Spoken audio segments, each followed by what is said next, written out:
Uh, there we go. Okay. Good afternoon, everyone, or good morning or good evening from wherever you may be joining us. I see we have quite an extensive coverage of where our attendees are coming from through the chat. My name is Martina Darmanin. I would be your moderator. I would be the moderator of this webinar today. And I'm a member of the Governing Council of the Magna Carta Observatory. And I basically got involved through my role as president of the European Students' Union, a role that I held until last year, very recently. Just some house rules before I begin. Well, I see that everyone already has kept their microphones off, but if in case that you would like to ask any questions at any point, do not hesitate to either use the chat function, but we will also have allocated time to take questions after each of our speakers' presentations. And as I said, we will be uploading the recording to the website, and as well any presentations that our speakers will be presenting. I won't be giving too much of introductions onto the speakers, nor myself, in order to give more time for the presentation. And since you have received these notes in the background sheet that was sent to you today. But yes, so I would like to thank you for being here. Thank you as well to our speakers. We're going to be having Christina speaking on behalf of the Commonwealth Students Association, who has extensive experience in student representation in Jamaica. We have Ms. Bismarck joining to talk to us and about the representative work of the All Africa Students Union, and especially his extensive experience on community engagement in Ghana. Professor Rostas, director of Epoka University in Albania, as well, coming here to share his experiences and the initiatives that his university are undergoing for student community engagement. And Ellen, who is here speaking on behalf of the Global Student Forum, but also has extensive experience in the Student Union as president of the New Zealand Students Association. So we have quite a nice geographical balance as well of our speakers. I'm really happy with that.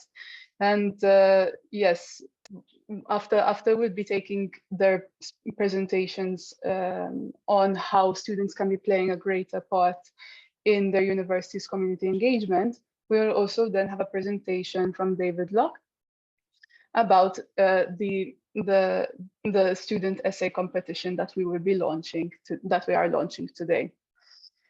Without further ado, I will give over the floor over to our first speaker, Christina, to share with us your experiences on community engagement, and as well, a key question that we have asked all speakers to prepare for is how might the students' role be further recognized in their community engagement experience? A question that we're asking our speakers, but also a question to you, our attendees. We would like to also hear from you about this. So Christina, the floor is yours.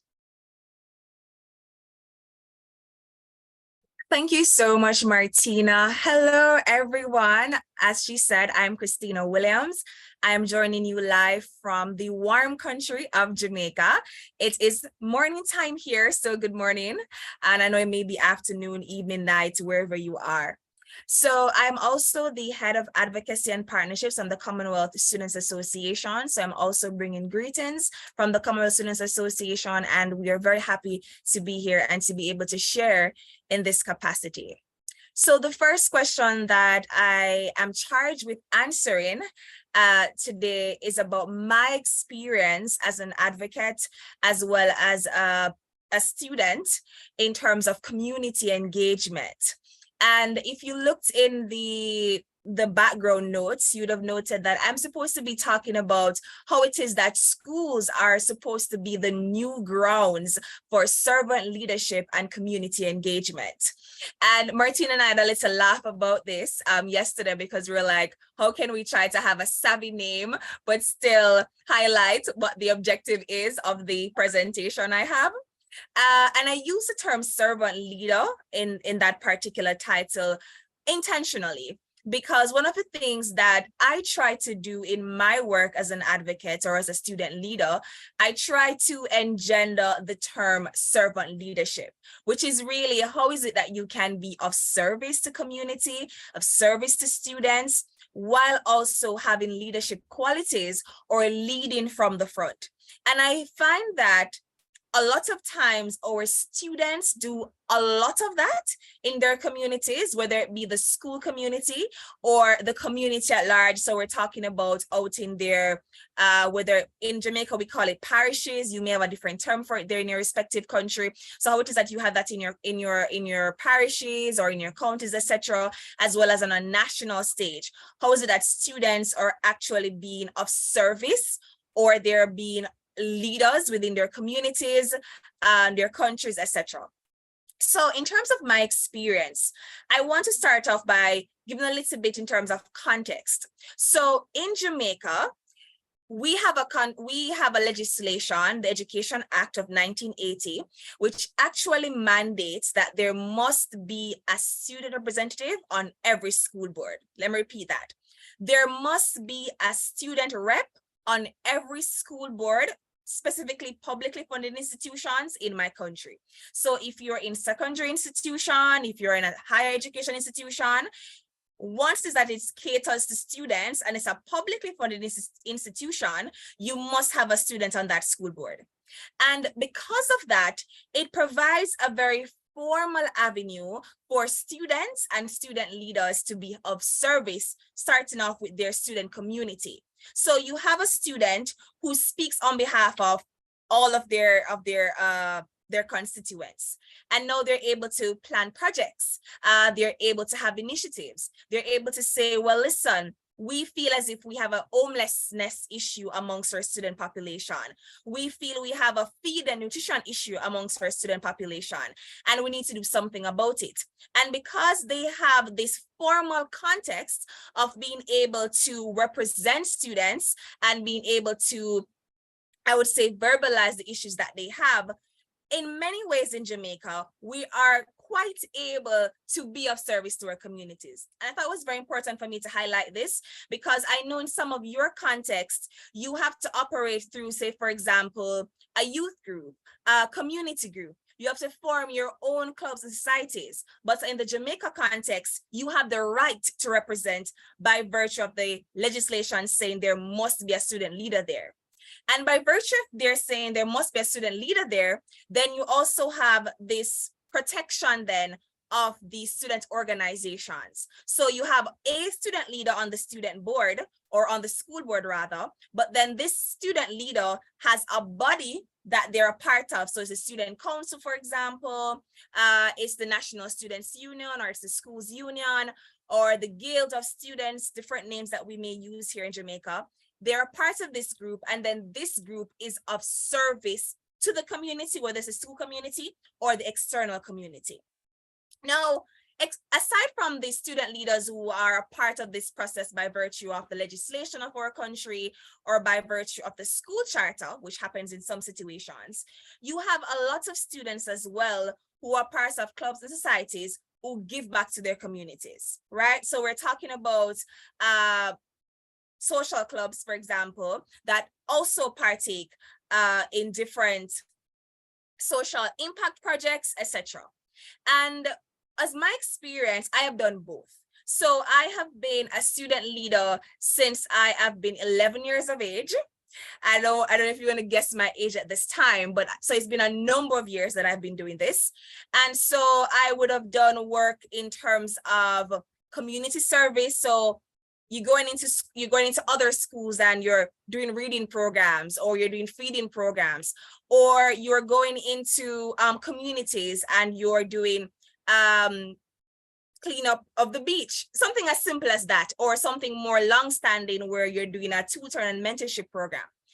As well as through being a student leader, I have also done work in terms of during COVID-19, we had students who were stuck in Jamaica who could not return to their respective countries, because I attend a regional institution that caters to students from 17 different countries. So students from these different countries come to Jamaica to study at the regional university. And so during COVID, students were stuck here. And so I had to do community work in terms of ensuring that these students were fed during lockdowns for about 4 months, that the homelessness was, we had issues in terms of homelessness. So we had to have housing for students because they couldn't return home, or that was external to Jamaica or even in Jamaica as well. We had issues around students being able to pay their fees on time. So we had to have concessions in terms of that. We also had issues around students not being able to access devices and access the internet. So we had fundraising. We had like a national tablet and laptop loan scheme. So students could actually come to the university and get laptops and tablets by virtue of this community service that I did here. And that became a national project as well, where the government was also a partner, where they also had their own tablet drive or a laptop drive, where they're giving these out to the most vulnerable students in different communities. Students could go to the libraries in their different parishes, as we call it, to borrow a laptop or borrow a tablet as if it was a book, because at that time during COVID, you couldn't travel to the city center. So we sent them the tablets and laptops to their parishes, to their libraries, where they could borrow them as books. So that was something that we were doing during COVID-19 as community initiatives. But then the question is raised about how it is that we can ensure that through these different initiatives that we're doing, whether myself is doing, you are doing in your respective country, or just students across the board in the different countries, how can we ensure that they have greater recognition or they receive greater support? And the first thing I will start off by saying that I think every school should have a charter which says that students can get involved formally. I'm very big on that there should be student bodies. I'm very big on that. I think students have the right and they have the ability to elect their own leaders. And it would be great for each institution to be able to acknowledge that right and ability of students by saying that at our school, we must have a student rep on our school board, and or we must have a student representative body. I think that's very important. I won't go as far as to say that every country should have that in law as Jamaica does. I think that would be great. That's very progressive to have. But I think at the basic level, schools must have that in their charter. And I think it's important because what we see is that we do have students who are very much involved from their different institutions, but because their institutions don't recognize them formally in their charter, they have challenges around funding. For example, they don't have sustainable initiatives because they don't have the funding, because they're not recognized officially. So they can't go out and say, well, I need funding for this particular thing, because then you hear about, well, are you registered or are you a legitimate body? And because they are not recognized by the university or the higher education institution, they're not able to advance themselves in the space. So I think it's important for schools to recognize students' community engagement by formalizing it through having it in their charters. That's a start. I think the second thing as well is we need to also look at how we provide support through capacity building for our students. And one of the things that I did here at my former university is that I would have helped to start this program called the Changemakers program. And it's really a service learning and community engagement program where students could sign up and they could choose to be, at the time we had a servant leader, a humanitarian, or I think a community advocate. And these three different areas meant that based on what you wanted to engage with, you choose that program. And then you were also provided placement in different kind of NGOs or government agencies where you could put what you learned in the program to the test. So we had students going out and doing 100 hours, 20 hours, whatever they could do, so they could get practical experience in being of service to their communities. And at the end of that program, these students got a certificate as well as they had credits that were added to their transcript. We call them co-curricular credits. So I think that's another way in which schools can ensure that they provide support to students who want to be of service to the community, as well as to encourage service to the community by having formal programs that they can get involved with. And don't get me wrong, I think you saying at your school that, okay, well, we have this particular club, you can join this club or join the society, and that's one which you can give back. That is a great place to start. Kudos. But I think a big part of community engagement as well, it requires some kind of skills, whether it's fundraising skills, whether it's community engagement, how it is that you go about writing as simply as an action plan that you want to go out and to be of service to this community. And I think having a formal capacity building structure in place for students who want to do community service or encourage them to do community service is also an important part of that process. So we just mentioned that you must formalize community engagement through having it in your charter. You must ensure that you have a capacity building program of some sort, service learning in your schools. And then of course, schools should ensure that they certify students at the end of this program. They provide ability to be placed or to get practical experience as a part of that. I think those are 3 ways in which we can support students and recognize students. But aside from those, I think it's important for me to say on this platform that as the basic level, every higher education institution should be engendering social awareness and social responsibility in students. Because even before we get to you being a student leader, not all of us will be able to be the head of ASU like Martina there, right? Not all of us will get to that level. Not all of us will even be able to say we're going to work with an NGO, whether it's an internship or community service. Not every student will be able to do that. I know some of us here, we have very arduous, time-consuming programs. If you're a med student, you know what I'm talking about. If you're a law student like myself in law school, it's very difficult at times to balance everything. So you may not be able to be as involved as you'd want to be.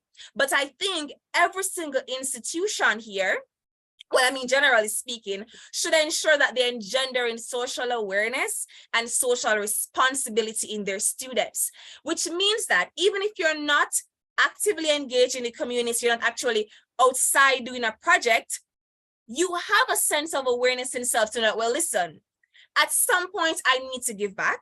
At some point I need to ensure that my actions are not affecting society negatively. And we can talk about things like climate change and sustainability. We can talk about peace building, ensuring that, we're not doing any acts of violence or aggression against other people. We can talk about things as easy as respect each other and those kind of very basic principles. But I think each school needs to engender that in their students, because I think that it's external to the act of just giving back, as we like to say, the act of just a humanitarian effort or some kind of social impact project. Students need to feel like they're a part of society and their actions are supposed to advance society. And that could be through your respective program, whether it is that you're studying, whatever program you're studying for. You could, by being so aware of society and the part that you play in society, you may then think about, okay, how can I be of service through my career? External to just the hard and fast black and white of your career, right? So I think that schools need to engender that. And I find that a lot of our schools are churning out people who are very focused on how can I make money? How can I ensure that my job is making as much as I can for a livable wage? How can I ensure that I have a good standard of living? Or how can I improve and climb the ladder of success in my profession? But not a lot of our schools are actually producing agents of change. And I think that's a big part of when we talk about community engagement that we need to look at. That is why I said that schools need to be the new training ground for servant leadership, because we have to engender that in our students. Now, one of the things I realized during COVID was that when we had the onset of the pandemic and all the schools were closed and everything, a lot of people were, especially, government stakeholders and even private sector, just was at a standstill. And in my country, it was the students who rose up, the students who had this sense of social responsibility, who stood up and said, we need to do something about this pandemic, especially when it came on to how can we support other students, support communities. I would have tweeted and said to the government, at the time was the Prime Minister, listen, we need to ensure that every single student in every single school has access to online learning. And it was a tweet.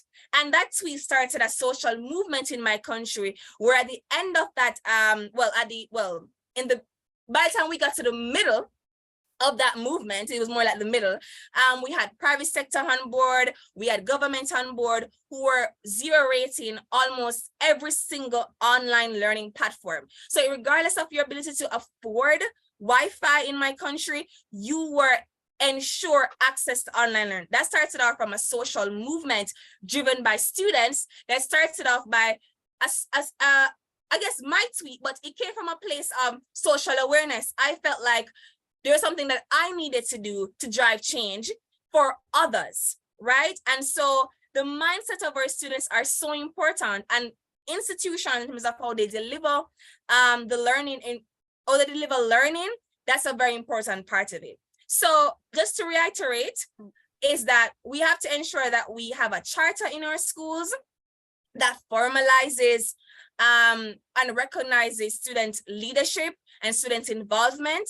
We have to ensure that we have capacity building programs, formal capacity building program in our institutions, so that students can become engaged in them, they can become certified, they can get opportunities for placement and experience.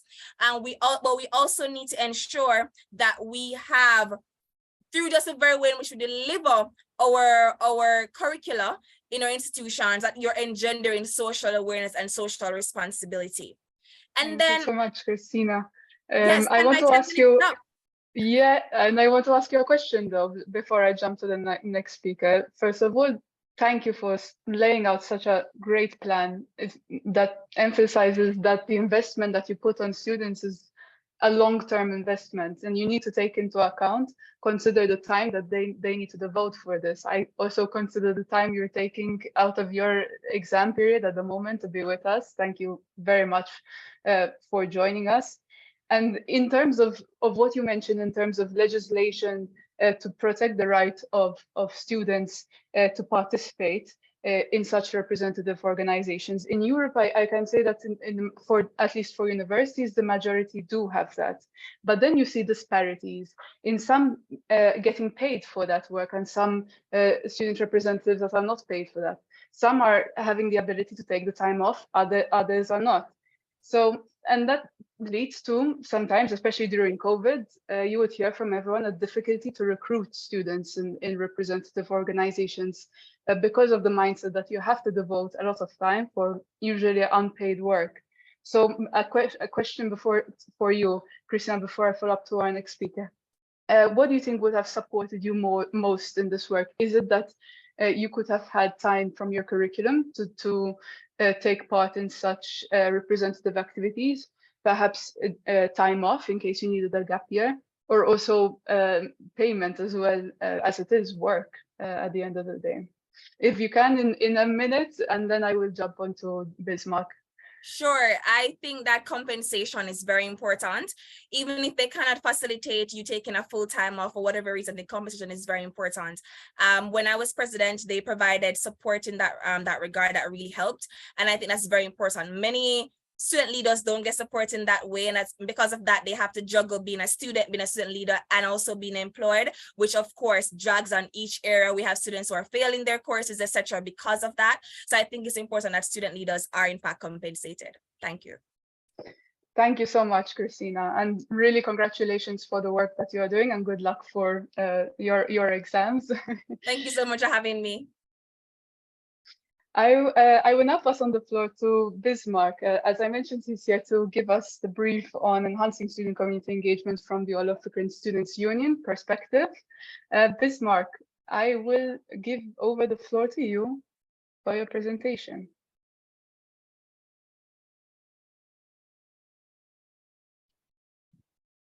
I think maybe Bismarck might be having some connection issues. If that would be the case, then I will ask if Professor Rostas, whether you would be prepared to take on the next speaking role so that we can give some time to Bismarck to sort out the connection troubles. Okay, thank you, Martina. I am available. Yes, super. Thank you, Professor Ostas. I'll give you the floor for your presentation.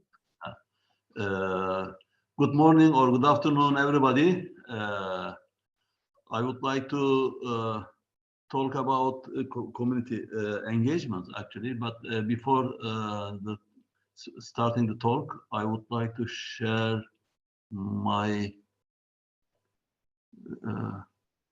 how I can share. I don't know. So there is a green button share screen that you should have on Okay, the Zoom app. Final priority. Okay, the choose what to share, and then what Yes. shall I? The screen where you have the PowerPoint, do you see it as an option? Okay. I can also share it as you've sent it to me if you prefer, but at the video. Okay, let me open your presentation. It is, I will share from my computer actually. Okay. But I don't know how can I find that one. I think I can share it too. Are you seeing it here? Yes. Okay, I can share it for you, no problem. Thank you.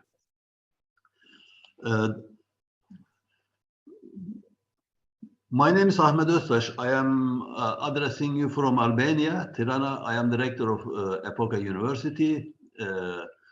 Although during my studentship as well, I have involved in community engagement projects, but not much, little. But during my, especially the administrative level, when I was a dean or a rector level, I have involved a number of initiatives, and always I encouraged my students as well for this community engagement projects.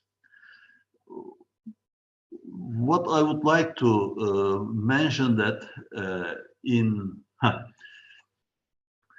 first of all, I would like to just remind the participants that about the values which we are considering in our university is first of all, there is a fundamental values. You know, Magna Carta Observatory also is advocating this one. Is as you know, academic freedom, institutional autonomy, concomitant responsibility to society, and based on this one, there are some other values it should be considered: integrity and fairness, equity, creativity, excellence, social responsibility, diversity, pluralism, etc.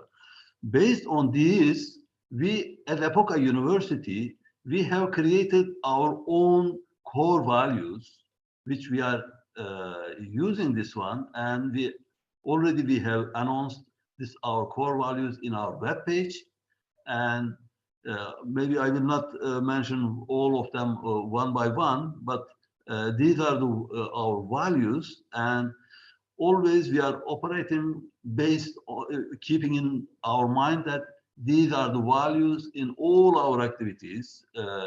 In the universities, we are operating in three lines: education, research, and committed to society, community, helping to the community, actually. Based on this one, we have developed these core values, but I would like to mention mainly on the, especially the community engagement of students in Epoka University. I will mention. Before saying that, I would like to mention our mission. This is our Epoka University mission, to be an innovative. Really, in the establishment of this university, I have involved in it as a founder of the engineering faculty, and since then, 15 years ago, I have worked on this identifying the mission and core values, I have a very long background on it. If I mention our mission to be an innovative, can we come again one? To be an innovative and influential teaching and research institution serving to fundamental values through the production, dissemination, and development of the knowledge at an international level, as well as to contribute to the improvement of the life quality of society based on national and regional needs. In this context, Epoca University aims to raising well-prepared, productive, and competent individuals with a research-oriented spirit who possess professional ethics and social sensitiveness and are also open towards national and international challenges. Based on this one, we have the mission as well, is to be one of the leading university in our country and also in the region, in the areas of education, research and development, as well as service to society. This is our three vision. Based on this one, a little bit I would like to mention about the community engagement experiences, which we are also practicing in our university. Is I have summarized them in 6 subtopics. One of them is service learning programs. In this one, as you know, these initiatives in our university integrate community service with academic coursework to enhance students' learning experience while benefiting the community. And the second one is community partnerships. In this subject, in this subtopic, partnering with the local businesses, organizations, and governmental agencies to address social, economic, and environmental issues in the community. At the end, actually, I will show all from the student point of view, how many activities, etc., we have done in our university. There is a 1.5 minutes short video. I will show what in these all aspects, what we have done, I will show. Third one is community-based research. Partnering on this one, partnering with the local businesses, organizations, and government agencies to address social, economic, and environmental issues in the community. Fourth experiences we had is internship and co-op programs. In this, connecting students with local companies and organizations to provide hands-on learning opportunities and develop professional skills. Fifth area is volunteer programs. We involved in it at Epoca University. And on this one, we are encouraging the students, faculty, and staff to volunteer in community programs and even to support health and well-being of the local community. And the last one, outreach of the educational programs. We are doing the initial we have also initiated cultural programs, educational seminars, and community events to promote community engagement and education. If we go to the next slide, this is our approach, my dear participants. We have identified our values, and from values, based on these values, we are trying to engage with the society, with all our students. And what for? By doing this, our students' skills is developed. What kind of skills they have, they are using their skills. And from the skills, they are performing and in different areas. And in the companies, even during the internship or during the students, they are getting they are performing on these based on their skills. And at the end, what is the benefit of all this? It is serving to our students' employability. When they graduate, then easily they can find employment opportunities in the industry. So when I explain this one, then these are some examples I would like to show you. These are the, for example, one photo.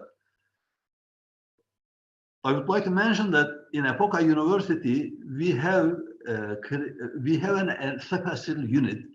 We call it Dean of Students.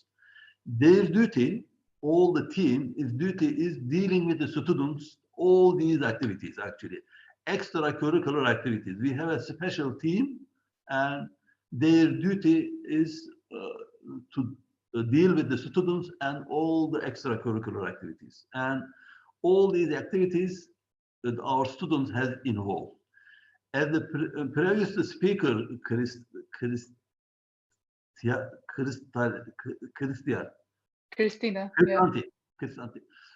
as he mentioned, in our university also the student council, we have a student council in our university, and two of them, president and vice president, is every meeting is invited to our academic senate meeting, the university top management meeting. In every meeting, they have a right, they can discuss the issues related to students as well. We are very in much collaboration with our students actually, and really they are contributing a lot to our university administration as well. These are the, orienting students in career development, for example, ways of employment, prepare CVs, prepare a motivation letter, managing the job interview. These kind of things every semester is continued in our university. The next, another activities we are doing is internship programs are also important element. In every department, this is a compulsory second or third year. During the summertime, there is a course on this one as well.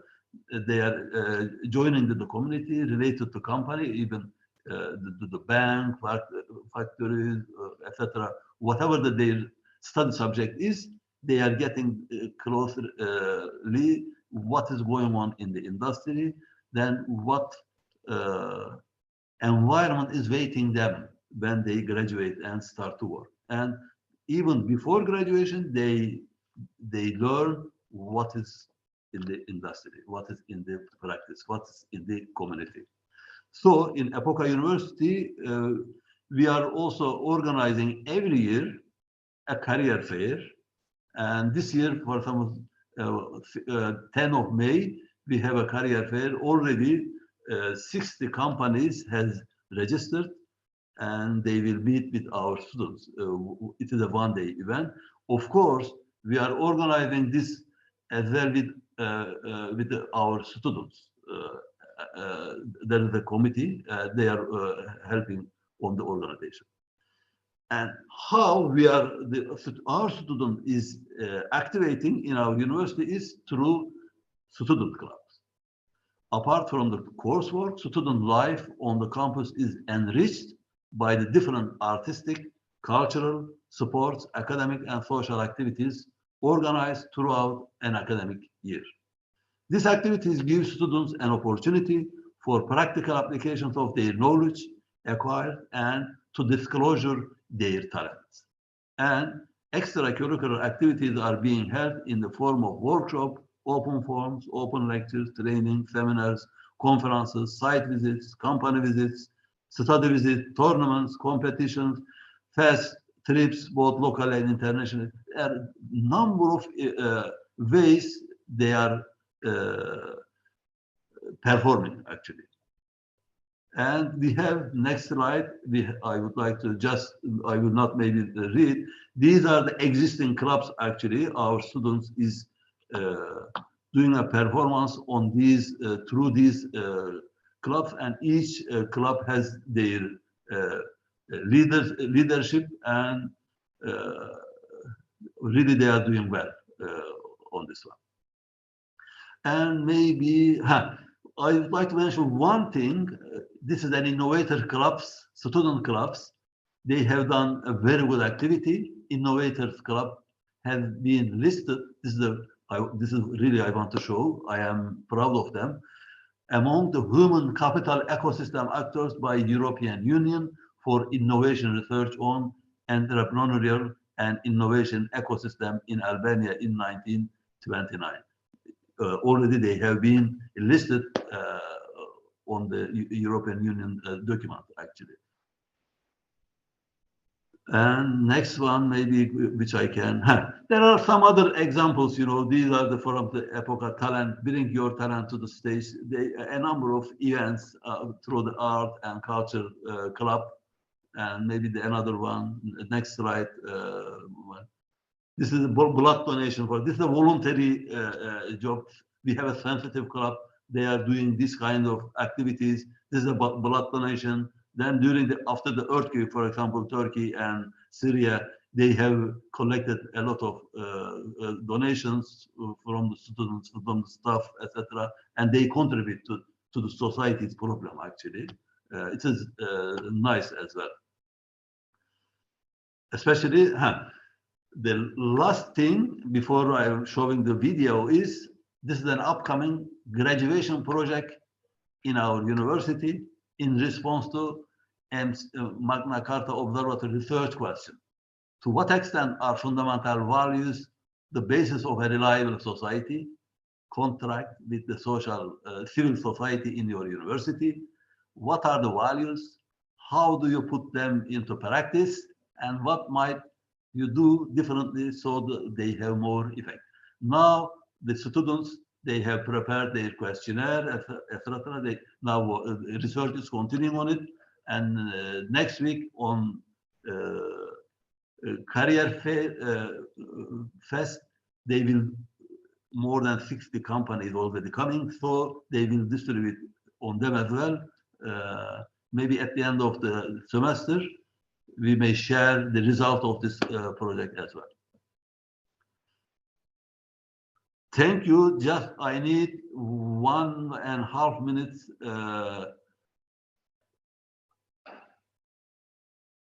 Our video. Yes, I'm downloading it on the WeTransfer. Yes. I don't know if I can manage. Good. Let me see. Wait, but I don't. Yes. The sound. You're not hearing the sound. Really? I see.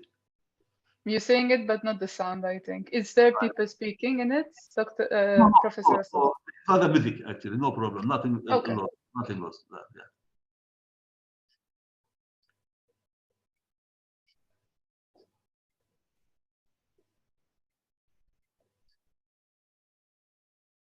All right. So, sorry.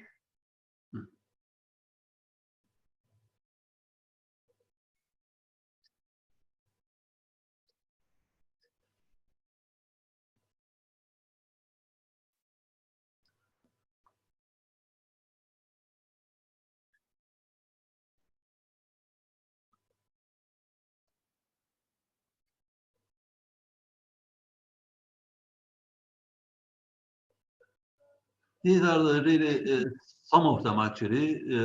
Our students, through these clubs, they are really, really very active.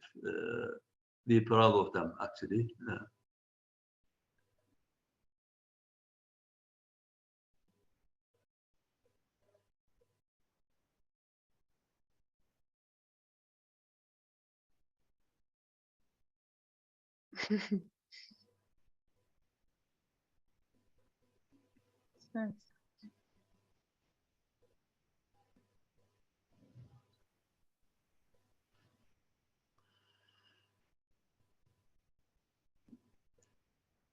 Thank you very much.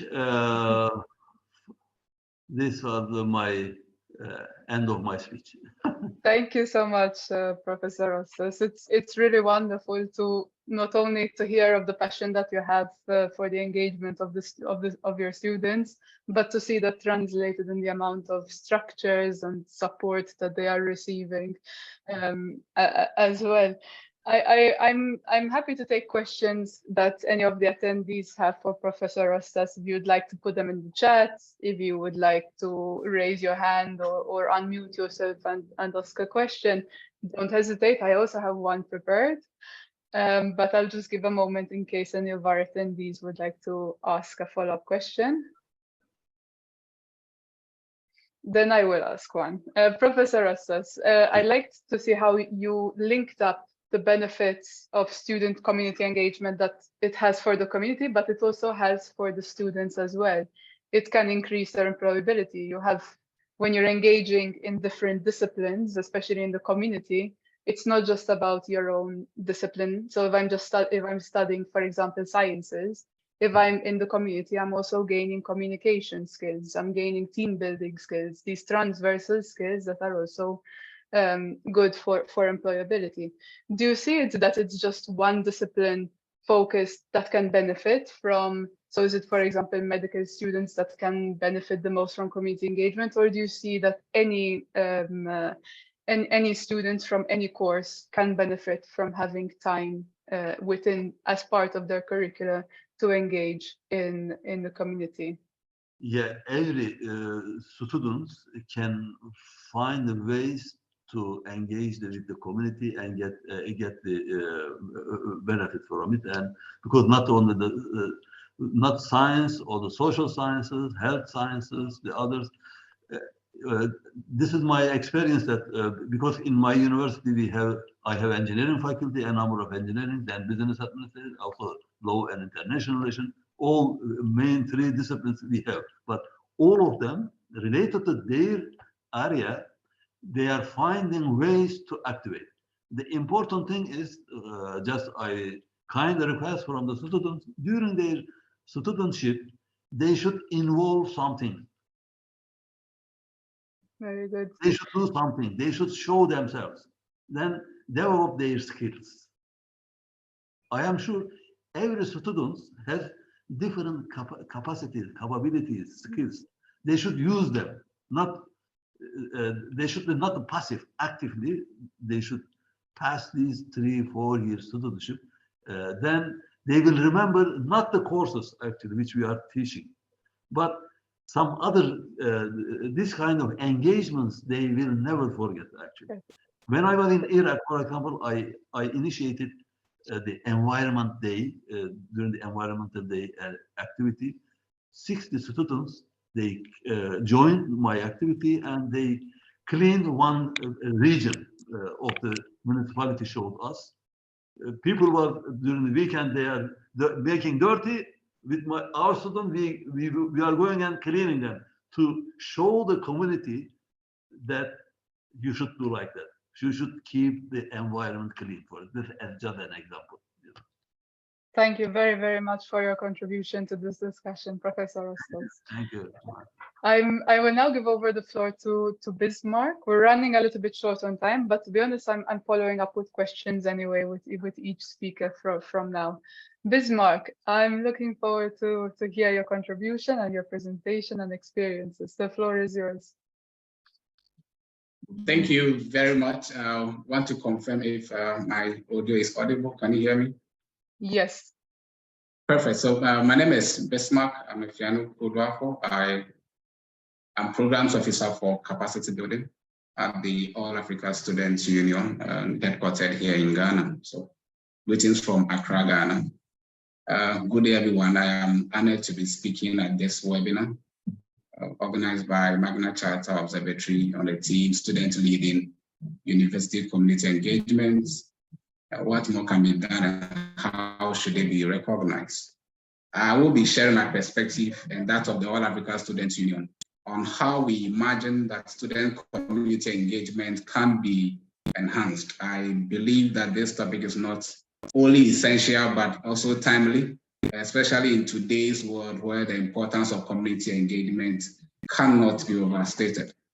We live in a world that is facing numerous challenges, from climate change to social inequality, and the role of universities in addressing these challenges cannot be ignored. Universities have a responsibility to engage with and respond to the aspirations and challenges of the world and to the communities they serve, to benefit humanity and to contribute to sustainability. As students, we have a crucial role to play in shaping the future of our communities and the world at large. Through our experiences as students and as members of the All Africa Students Union, we have witnessed firsthand the impact that community engagement can have on individuals and society as a whole. We have seen how community actions towards climate change, social injustice, and others are transforming communities across Africa. As such, it is essential to explore how universities, their students, and the staff can engage responsibly with the communities they serve. I believe that this topic is not only worth exploring, but also requires urgent attention. By discussing and exploring new and innovative ways to enhance community engagement, we can ensure that universities are not just institutions that provide academic knowledge, but also institutions that have a real and positive impact on the society. I'm excited to engage with you on this topic and hope that our discussion today will inspire us to taking action toward more meaningful community engagement. I will start off by providing or recounting some of the activities or campaigns that as a student organization, ASU and 8 member student unions have taken up with universities in Africa so that we can make a great impact on communities. The All Africa Student Union works within 7 priority areas. The first one is education and student rights. We have capacity building. We also work in the space of democracy and good governance, migration and mobility, environment and climate action, Pan-Africanism and African culture, and then we also work in the space of gender advocacy. It is within these spaces that we engage universities. Our membership is largely the national student unions of each of the African countries, 54 African countries in all. And then the national student unions also have membership in the various institutions and the various universities in that country. And so that's how our communication and our activities to the line of we engage the National Student Union and they in turn engage the LSRCs or the student organization, and then they also engage the students. And then the students also engage their management or whatever activity we want to undertake. So that is our model of operation. 3 key activities that we have undertaken that, in my opinion, had a very large community impact are the ones that I'll be talking about. The first one happened within the COVID period, where we undertook a COVID-19 sensitization campaign across Africa. Now, how this worked was that we engaged the students in the universities, and then they had communication with their management. And then together with their management, they were able to undertake the campaigns. They got the right certifications from their government, and they allowed them to run sensitization campaigns in marketplaces. They distributed PPs, a lot of them across Africa. This was done in so many of the African countries. Very notable countries that I can recollect will be Kenya, Liberia, Nigeria, and Ghana, where I saw a lot of impact in that space. And that was a clear case of students engaging their management to undertake a community engagement exercise that was very relevant at the time. This was 2020, when COVID-19 was at its peak in Africa. Now, what that dovetails into was that we saw that post the COVID-19, where lockdowns were now being taken off and then schools resumed, a lot of the university students volunteered in lesser, or how we call it Africa, higher secondary school education spaces. I think the European countries, we might call them colleges, but in Africa, we call them the higher education spaces. Now, a lot of these students engaged with went to teach in these schools, and they offer their services for free. The impact of that we saw was that a number of universities began to adopt these schools as their model school or school that they were now taking up to teach. when it comes to Ghana, for instance, the University of Professional Studies has adopted a secondary school in the space where they are able to provide tuition to. When you go to Nigeria, the University of Lagos has also adopted 2 secondary schools that their staff and teachers go there to go and teach them during their leisure hours, or they have time that they are going to visit these schools and offer them tuition for free. Now, the last thing I saw a lot of impact on, which has to do with community engagement, will be our climate action marches that we undertook in Africa. The one I witnessed was the one in Ghana, because I'm settled in Ghana, so I can better speak from the Ghanaian experience. Now, these climate marches were done in collaboration with universities in Ghana, so University of Ghana, University of Professional Studies, and other universities. And these students marched to create awareness about climate action, let communities know about what actions they are taking that is detrimental to the environment and all that, and provided them with other ways of doing new things. And then the community persons also taught them the very traditional ways of preserving the environment and the things that they have done over time that have not been detrimental to the environment. So it was a two-way learning approach. This is a space that we saw that students, the staff, and management have been engaged to do something more meaningful to their communities. And this, I'll be arguing very soon that this action by students needs to be given credit. But until then, I want to dovetail into how we imagine that going forward, universities can enhance student community engagement, which is the thrust of the issue I want to bring forth in this discussion. Let me reiterate that universities have a crucial role to play to enhance student and community engagement. They can do this by creating spaces for students to engage the community. To achieve this, they must establish a mutually beneficial relationship with the neighboring communities by initiating various projects that tackles social, economic, and ecological difficulties faced by these communities. These are the spaces that I believe that students and staff of the university can collaborate to be more resourceful to their communities. What I'm going to do now is to suggest initiatives that can be taken by these universities, and then also provide you with some universities in Africa who are already engaged in this initiative, and then ask that maybe other universities take up those initiatives and they become more beneficial to their communities, and then they can be able to engage their staff and students in this initiative. One initiative that university can utilize to act more responsibly towards their communities is to launch a community outreach program that furnish necessary services and resources to this community. For instance, the community outreach program in the Makerere University in Uganda focus on providing education, healthcare, and food security services to their neighboring areas, which has significantly raised the quality of life of the residents in Uganda. Now, Makerere sees their extension outreach function as an interface between the research and training that will make a university more relevant to societal needs and their national development. Now, these offers, in our view, this kind of outreach program offers the students and the staff an opportunity to be more, to do something more beneficial to their communities. Another thing that we think that university can undertake is to do research programs that are more community-centric and caters for the needs of the community. An illustration with this would be what the University of Nairobi in Kenya is doing. They are taking up a water project. And they're successfully undertaking that project to make sure that water security in communities around the universities is more secure. And this was done by students and staff together on a project of this kind. Now, we also believe that universities can incorporate community service into their curriculum by imparting the value of community involvement to their students and enabling them to develop the competencies necessary to participate actively in community development. At the University of Professional Studies in Accra, Ghana, students are made to undertake a compulsory internship simulation program. Now, this program is a 3-credit-hour program, which every student in the university is supposed to take in their final year before they graduate. And it is credit, it's given a credit.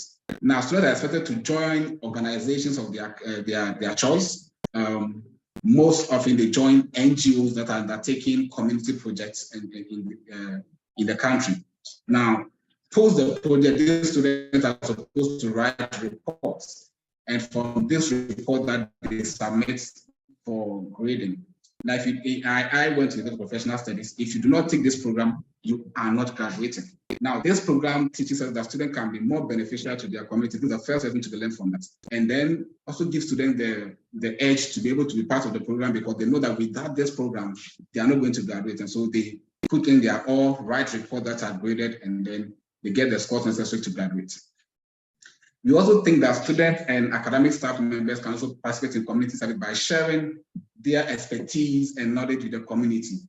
The University of KwaZulu-Natal in South Africa offers a program in which staff members provide free legal services to their neighboring communities. As many of the clients served by the law clinic in the university live in very rural and semi-rural areas, the clinic staff and students often travel to remote areas in order to provide vulnerable communities with access to justice. In addition to offering the free legal services, the clinic, together with the local non-governmental organizations and paralegal advice officers, conduct workshops and awareness-raising programs aimed at empowering poor communities and educating these communities in relation to their legal rights. It's a very novel space that universities are becoming more beneficial to their communities. Now, community actions towards climate action is a very critical area that university students and staff can engage in responsibly to benefit humanity and to contribute to sustainability. The effect of climate change is felt all over Africa. There's increased temperatures, there's drought, there is floods, there are erratic rainfall patterns. As such, there's an urgent need for stakeholders, including the universities, to take bold actions towards mitigating climate change. Now, they can contribute to climate change or controlling climate change by incorporating sustainability into the curricula and research, promoting green technologies and practices, engaging in community outreach programs that raise awareness of the climate change and its impact. This is a space that ASU and its member organization, as well as the Global Student Forum, is very keen on. ASU is collaborating with the Global Student Forum and other partners to form an international coalition of student-led climate justice organization to implement campaigns that hold students accountable for their actions, encourages them to become leaders in reducing their country's climate impact. I also think that business development and startup trainings for the informal sector players is another area where the universities can make a significant impact. The informal sector is critical compared to the African economies, providing very livelihood to millions of people. However, many informal sector players lack access to formal training, some business skills, some financial resources, which limit their potential for growth and success. Universities can support the informal sector players by offering training and mentorship programs that help them to build their skills and develop their businesses. When you go to the University of Nairobi, they have an enterprise development center which provide business development and management training to these small and medium-sized enterprises. What we are suggesting here is that the staff and students of the university can be part of these workshop trainings where students are able to bring forth what they learned in their classroom and are able to mentor or train the informal sector players on how they can do a much more competitive and innovative business management for the benefit of their livelihood and for more profit, and then they can be able to expand the rates of their businesses. Now, these are spaces that we think that when universities are able to focus on, they're able to make their staff and their students more beneficial to their communities. Now, one space that is not often spoken about, but I have seen it happen in Ghana and it has been going on so well, is leadership training for traditional leaders. Now, this is a space where African universities can contribute to community development in very, very novel style, and the impact will be so huge because in all African countries, there is the traditional leadership space. And we will realize that the resiliency, the legitimacy, and the relevance of traditional institutions in the social, cultural, economic, and political lives of Africans is very undisputable. As government and the people seek to build a more democratic institution, traditional rulers are also advocating to be recognized as forces to reckon with, especially in the development of their nation. However, in modern times, the rampant increase related to land disputes, chieftaincy disputes, and other forms of litigation has become a concern for many African countries. So what we imagine can happen is that universities can support traditional leaders by providing leadership training programs that focus on topics such as conflict resolution. As you know, there's a lot of conflict in Africa. There's the one that's ongoing in Sudan at the moment, so bad. These are spaces that we think that universities can act more swiftly. They can provide trainings in negotiation skills and project management. Now, when it comes to Ghana, and then you go to the University of Professional Studies, they have a Center for Traditional Leadership. Now, at this center, there are selected staff members who have expertise in conflict management and all that. And then what they do is that they bring the traditional leaders from, in Ghana, there are 16 regions. They bring traditional leaders from all these 16 regions and host them in the universities and provide them with these training. Now, these trainings are done to these, are given to these persons, and then the student and the student leaders are also involved in this training. So this brings about a stakeholder group of students who go back to community to understand the traditional system and who can help these traditional leaders administer what they have learned from the trainings. In that way, universities become more impactful beyond the classroom to making sure that their impact is felt on the leadership of their societies. And these leaders are also able to take more proactive actions and initiatives that benefit the communities. Now, I want to wrap up quickly and say that it is essential that we recognize the importance of community engagement, both for the student and the staff of the university, as we strive towards a more socially responsible, a more sustainable world. Universities have a vital role to play in engaging and responding to these aspirations.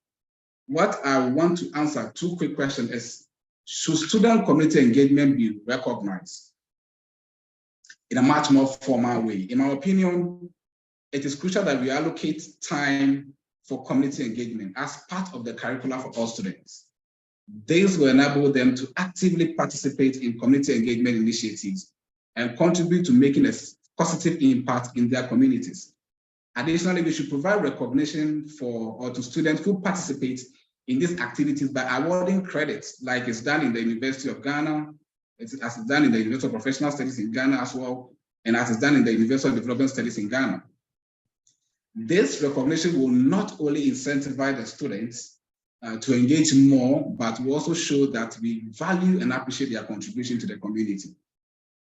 For staff members, I think we need to recognize their community engagement activities as part of the very continuous professional development schemes, which will provide a clear incentive to engage much more with local communities. This recognition, I think, will not only help to enhance their staff skills and knowledge, but also demonstrate that we recognize and award their effort towards community engagement. In conclusion, I would like to say that universities in Africa, for instance, have a very significant role to play in engaging more reasonably with communities that they serve. It's important to note that such engagement cannot be achieved without the active involvement of both students and the staff. With a much more concerted effort from all stakeholders, we can create a better future for the continent and make a positive impact on the world. Thank you very much. Thank you so much, Bismarck. I couldn't agree more with what you were saying. You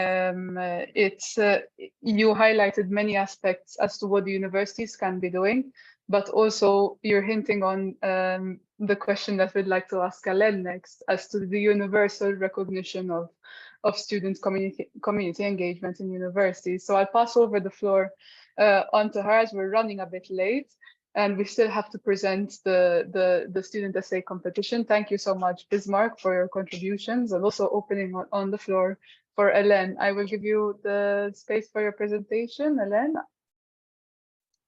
Fantastic. Thank you so much, Martina, and wonderful presentation, Bismarck. I will just quickly share my screen so that I can go ahead. Unfortunately, it says host disabled participant screen share, so hopefully we can have some technical. Oh, there you go. The magic has happened. I'm in. Fantastic. Hopefully everyone is able to see that now. And I'm just going to go to the widescreen so it's a little bit more visible to you. Firstly, let me say what a privilege it is to be here on behalf of the Global Student Forum to support this event. I thank the Magna Carta Observatory and especially our chair, Martina, for inviting me to speak with you here today, and I am greatly excited to hear the wonderful interventions from our speakers. I think these days that there is more interest in across borders community building among particularly young people than ever before. Community life has always been intimately connected to our individual and collective well-being in education and in wider society, although this was significantly challenged during the period of the pandemic. The extended closure of educational institutions during lockdown periods led to the rise of individualized distance or remote learning through learning management systems online, video calling, or radio. And the sudden shift to digital modalities placed significant pressures on educators to update curricula, while prolonged periods of isolation significantly impacted the social and learning experiences of students, many of whom were already in financial hardship. I think Christina really articulated that. This has combined with the rise of the far right in the post-truth era that has publicly attacked intellectualism and academic freedom during a time when governments globally are decreasing their funding to higher education and research, and the private sector is increasingly engaging in in-house apprenticeship models. Among this, the existential crises of the use of AI, online invigilation, student mobility, post-borders reopening, or the current relevance of the on-campus experience begs the question globally: what role does student community building have today on and off campus? Furthermore, what role does student community building play during systemic periods of climate concern, the rise in the cost of living in many nations, and with the return to interstate warfare? I think some of these areas and topics were already touched on by Christina and Bismarck very well, but the answer to this is that students have always been active agents during periods of difficulty or crisis. Student activism has been largely behind the things such as the civil rights movement and many human rights movements, the anti-war movements that happened, and demand for governmental accountability for climate change, in addition to many other areas. Increasing from that, it is observed that students are now moving to be engaged in institutional process with the rise of policy labels such as student voice or student-centered learning, demanding a seat at the committee, board, or working group involved in the development of education curricula, pedagogy, and wider socio-political ecosystems, whether locally, nationally, regionally, or globally. The Global Student Forum, who I'm going to move on to the next slide so you get to see all of our smiling faces, is an example of this. Is a student-created and sustained organisation built from student-created and sustained organisations across the world. It numbers 202 student organisations from 122 countries, founded in 2019 from the solidarity of the All Africa Students Union, shout out to Bismarck, Commonwealth Students Association, shout out to Christina, European Students Union, shout out to Martina, Organising Bureau of European School Students Unions, and the Latin American and Caribbean Students Union. Over several years, the GSF has built itself into a respected political entity, lobbying, advocating, and engaging in outreach at the international level to address a multiplicity of educational topics.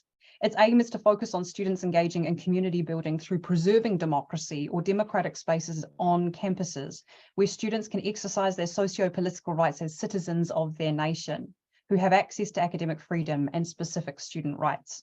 Some of the work you can see that we've done from the photos is over in this one, where we're all standing in front of the Transforming Education sign that was recently at the General Assembly that happened, and the one that's in the far corner with all the lovely people sitting down and listening to one of the speakers. They were listening to Martina at the time, and it was at one of the ESU board meetings. So these are some of the wonderful initiatives we get involved in that space.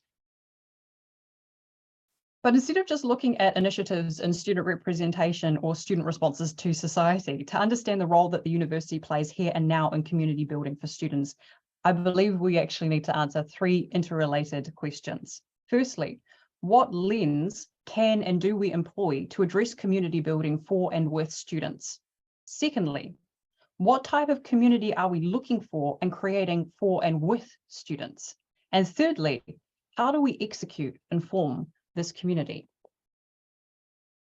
The first question, the lens we look through when addressing community building for students, is important. Currently, from my perspective, there are two dominating narratives that address this in higher education. These are academic quality or focus on the qualification typically argued for the purpose of skills acquisition. And secondly, the student experience. Student experience has, in tended to mean the encounter of student living, such as making friends on campus, or what it is to learn at the university, but is typically reduced to the provision of services, such as facilities and feedback on a particular course.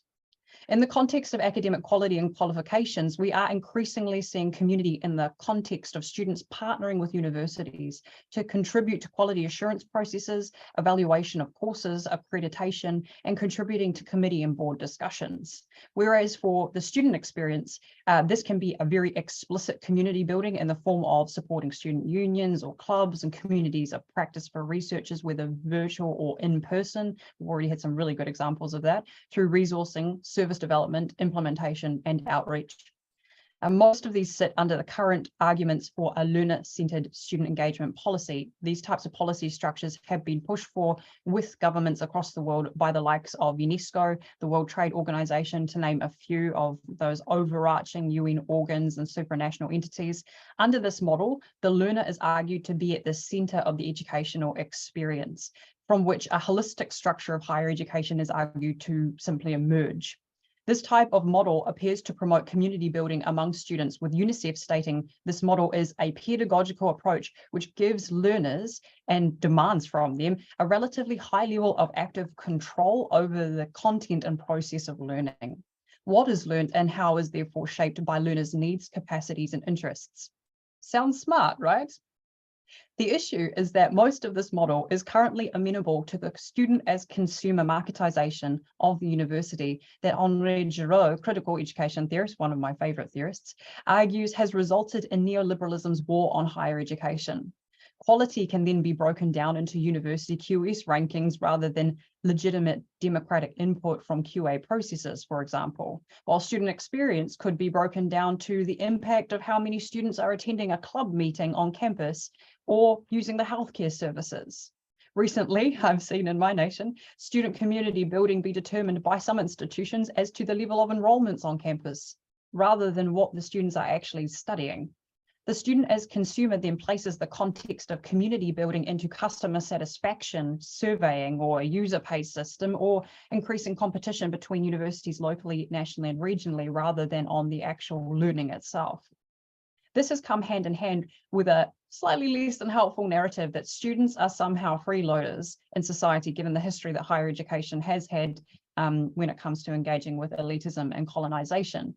There are inherent messages in this that students somehow owe the wider community for their ability to engage in higher education because they somehow were able to qualify for it, whether it's still in that elite model.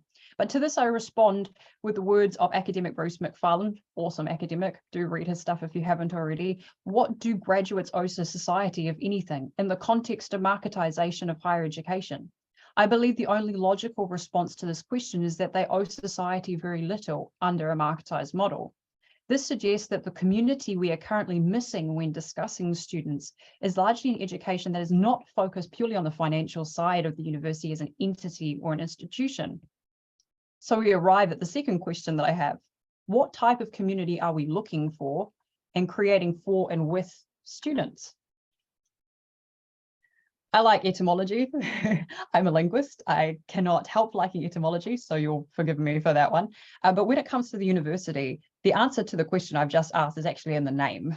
University as a term actually means a community of scholars in its original Old French, indicating that the intentions of the university were not on the outcomes of skills acquisition for the market, although we appreciate that that's included, but on the function of academia itself in society.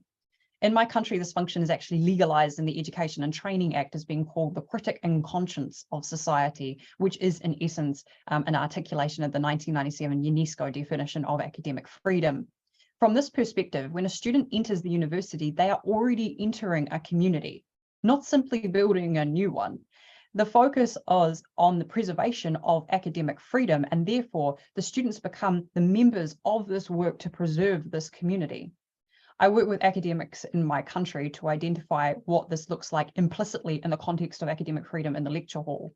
It could be the pursuit of new research or students' freedom to publish, their freedom to question and pursue ideas. And then we at the GSF also deal to this explicit element of what this freedom looks like. for students, whether it's freedom from arrest, freedom from torture, protecting students in academia from the erosion of free speech and democracy. I like how Macfarlane follows up on his previous question saying, if students do not have a right to higher education, how can they have an obligation to wider society? Basically, how can students even begin to build communities when they do not know what the purpose of the education system they're in, what it is for, and what they're building for? Macfarlane is one of my favorite authors on this topic. You can read his book, Freedom to Learn. I'm just going to do a shameless plug there. He advocates that we do not focus on a right-centered approach to education. And when we don't do that, students fall into a thing called performativity. He argues that performativity is when higher education institutions increasingly direct their valuing of students off of their ability to adjust their behavior, their emotion, and their performance and academic quality or the student experience. This, he explains, can come through many factors, such as the student's participation in auditing processes, which reinforces the institution rather than the student's own right as a citizen, or controls to the forms of student engagement, such as forced collective participation in assessment, which the student's academic freedom then may not be able to find the ability to form community themselves because it's being instructed by their educator. These things aren't wrong, but they are not student-led. And that's what we are asking this question about. How can a student form a community if it's not student-led? Macfarlane views this as a threat to students' academic freedom because it compromises their community through a hidden curriculum, which does not focus on the student's self-learning and democratic tools of citizenship, but instead prioritizes specific institutional outcomes. Such a community, Macfarlane decries as a ritual of inauthenticity for lacking a student's rights orientation. So knowing the issues of performativity and the impact on students' community building capacity, we then ask the question of practice. How do we execute and form this rights-focused community as students, as researchers, as staff members, as governments, as supranational bodies, and as UN organs? The answer to this question was actually put forward by the Global Student Forum to the World Higher Education Conference in 2022 in our collective Global Student Declaration. The words are on the screen, and they point to one very important element: treating the community of scholars as just that, a community. In the words of the declaration, only when students, members of schools, departments and faculty and general staff recognize that sharing the governance of an education institution is a common responsibility can the vital deliberations and collaborative dialogue take place.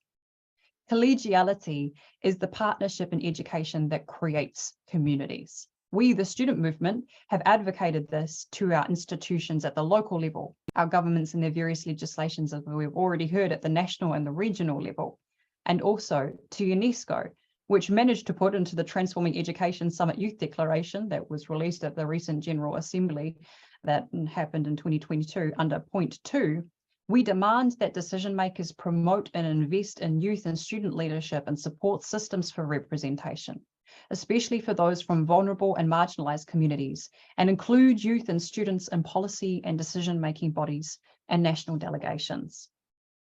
The answer to student community building is therefore radically simple in concept: the democratic meeting of minds of all ages. The action may be a little bit more complex. As recommended in the Student Declaration, this requires an ecosystem of networks, from the relevant funding of education by governments across the world to the liberating of academic citizenship to include a clear practice of ethics, freedom and courage in the lecture hall and beyond. Such reinforces what Paulo Freire wrote, that a truly liberating education consists in acts of cognition, not in acts of transferal of information.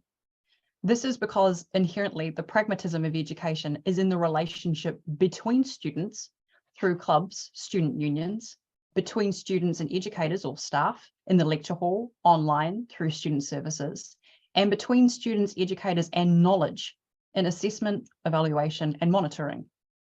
It is relationship that is the glue to the entire student encounter with education. Inherently, community is higher education, both in name and practice, and is the only route to achieving a performative, free, quality student experience. This is something we need to continue to advocate for at our institutions, our governments, our supranational bodies, and our UN organs. As Freire says, education does not change the world, education changes people. whether it be the climate, anti-war movements, or pandemics. It is people who change the world. So thank you for hearing my intervention for today. It's been a pleasure to connect with you, and yeah, really interesting conversation to have on the importance of community building with students. And thank you so much for having me, and I wish everyone well on the essay process that is coming. Thank you so much, Ellen, and especially for joining us at such an absurd time for you in New Zealand. Thank you so much as well for your presentation. It was quite a fitting end to our speakers who have all focused on the importance of a peoples-based, rights-based approach.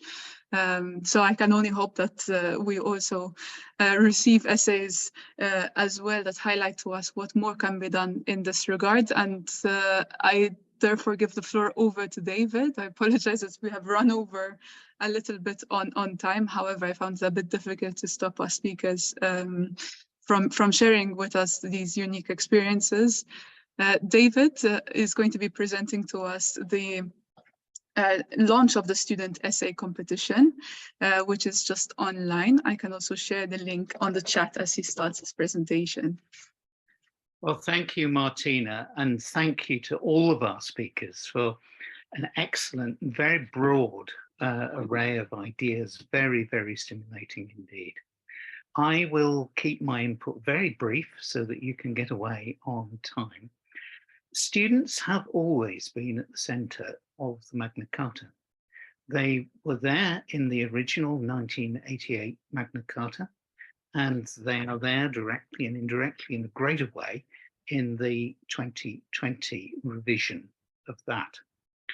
Students have always been on the Magna Carta Council, and what we want to do through this initiative, this webinar and this essay competition is enable more student involvement in universities. And the particular initiative which I'm going to introduce now is that we are launching an essay competition. It is, as I speak, being put up on the web, and the link is being put into the chat.